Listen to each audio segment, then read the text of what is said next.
అంటే మీరు స్వతహాగా కూడా ఎన్నో కార్యక్రమాలు చేయాలి, సేవా కార్యక్రమాలు చేయాలి, ప్రజలకు నేను ఏదో చేయాలి, సినిమా రంగం వరకు ఉంటే నా వరకే అది నాకు అవుతుంది, నేను రాజకీయ పరంగా వస్తే కనుక నేను ప్రజలకు ఎన్నో చేయగలుగుతాను అని ఒక నమ్మకంతో మీరు వస్తున్నారు కదా. ఇవే సేవా కార్యక్రమాలు మీరు రాజకీయాల్లో రావడం ఎందుకు? సినిమా ఇండస్ట్రీలో ఉంటే చేయొచ్చు కదా. సినిమా ఇండస్ట్రీలో మేము 1% అయితే 1000% చిరంజీవి గారు ఆయన చేసిన చారిటీలు కానీ ఆయన చేసిన సేవా కార్యక్రమం ఈ జై ద్వారా చేసిన సహాయం ఈ జైకి తెలియదు. అలాంటి ఎన్నో గుప్త దానాలు చేశాడు ఆయన. ఆయన కూడా ఏదో ఆయన కూడా కొన్ని బాధ కలిగించే మాటలు మాట్లాడతారు ఇదే ఇండస్ట్రీలో ఉన్నవాళ్ళు. సో రాజకీయం ఎందుకు ఎంచుకున్నారంటే రాజకీయంలోకి వచ్చిన ఎమ్మెల్యేలు కానీ మంత్రులు కానీ మేము సేవ చేసేస్తాం, ప్రజల కోసం పుట్టాం, ప్రజా పరిపాలన ఇలాగ అనేవాళ్ళు చాలా మంది ఉన్నారండి. కానీ మీరు ప్రజల కోసం పుట్టలేదు, మీరు ప్రజలకి ఏం చేస్తున్నారు. రేపొద్దున మా స్లోగన్ కూడా అదేనండి. పవన్ కళ్యాణ్ గారు చెప్పింది అంటే 25 కేజీల బియ్యం కోసం మీరు అరువులు దాచొద్దు, 25 ఏళ్ళ మీ బిడ్డల భవిష్యత్తు కోసం మీరు ఆలోచించండి. బియ్యం ఈ రోజు ఇస్తాడు రేపు వెళ్ళిపోద్ది అది కాదు. మన బిడ్డల భవిష్యత్తు, వాళ్ళ చదువు ఏంటి, వాళ్ళ ఆరోగ్యం ఏంటి, వాళ్ళకి సమాజంలో ఒక స్థాయి కల్పించాలి మనం అనే పోరాటం మీదే. సో ఒక మంచి లీడరు ఇన్ని సంవత్సరాల తర్వాత దొరికాడు.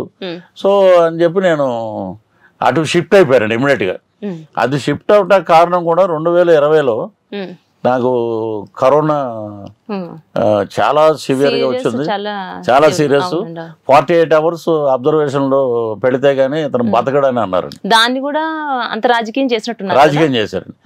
నాకు వినపడుతున్నాను 48 అవర్స్ బతకడు అనే మాట వినపడింది. నేను సూన్ అయిపోయి నేను శ్రోత అయిపోయాను. నాకు తెలియదు ఇంకా తర్వాత 48 అవర్స్ తర్వాత నేను మళ్ళీ మధ్యాహ్నం 3 గంటలకు అలాగే నేను మెలుగు వచ్చి చూస్తే ఇక్కడే మనం ఇక్కడే ఉన్నాం, ఇండియాలోనే ఉన్నాం, మనం బతికే ఉన్నాం. అయితే సో వెంకటేశ్వర స్వామి ఇచ్చిన పునర్జన్మ ఇది అని చెప్పి who is real friends, who is acting friends అనేది అప్పుడు నాకు అర్థమైంది. నేను కరోనాలో వచ్చే ముందు కూడా, కరోనా అటాక్ అయినప్పుడు కూడా నేను పార్టీలోనే ఉన్నా. నాకు ఎక్కడ బెడ్ లేదు, నాకు బెడ్ ఇవ్వలేదు, ఇంకోటి ఇవ్వలేదు. సో వాళ్ళకి ఇంత చేయనప్పుడు తాడేపల్లిగూడ నుంచి ఒక బస్సు వేసుకుని వచ్చారండి నా కోసం. ఒక సినిమా యాక్టర్ ఒక హీరోని చూడటానికి 2-3 బస్సులు వేసుకుని వస్తుంటారు. ఏదో మనం చూసాం చాలా మందిని. నా కోసం 2 బస్సులు వేసుకుని వచ్చారు. చూడండి మరి వచ్చి జనం మీరు బాధపడకండి, మీరు ఊహించినటువంటి వాళ్ళు వచ్చి ఉండకపోవచ్చు, మీరు ఎవరైతే వస్తారో అంతేనండి, వాళ్ళు రాలేదు. హార్ట్ఫుల్గా ఉన్న వాళ్ళు వచ్చారు. వాళ్ళని ఎప్పుడు నేను పలకరించింది కూడా లేదు. వాళ్ళు వచ్చి మా దీవెనలు, అమ్మవారి దీవెనలు, వెంకటేశ్వర స్వామి దీవెనలు అన్నీ బలంగా ఉన్నాయి, అందుకే నువ్వు బతికావు, సో రాజీనామా చేసేయండి అని ఒత్తిడి తీసుకొస్తే అందరి ఒత్తిడి మేరకు ఇప్పుడు కూడా మనల్ని ఆదుకోనప్పుడు వీళ్ళు ప్రజలనే ఆదుకుంటారు, ముఖ్య నాయకుడిని ఆదుకున్నప్పుడు ప్రజలనే ఆదుకుంటారని చెప్పి రాజీనామా చేస్తే ఆ రోజు నుంచి నేను జనసేనకి సింపథైజర్గా ఉన్నాను 2020 నుంచి.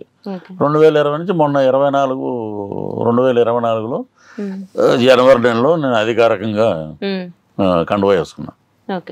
సో నాకు అప్పుడు అనిపించింది అన్నమాట, సో ఇదంతా కపట నాటకం మన మీద వాడుకుని వదిలేశారు. సరే వదిలేసింది, అయిపోయింది, ఇంకా దాని గురించి మనం మాట్లాడకూడదు, ఆ లైఫ్ అయిపోయింది అది. సో ఇక నుంచి మంచి నిబద్ధత గల నాయకుడితోటే మనం అడుగుజాడలు వేయాలి. ఏదున్నా డైరెక్ట్గా ఆయనతోటే మాట్లాడవచ్చు, ఆయనే పలకరించి పిలుస్తాడు, మాట్లాడతాడు. సో అతనితోటి మన ట్రావెలింగ్ కరెక్ట్గా ఉంటుంది అని చెప్పి నేను ఆలోచించాను.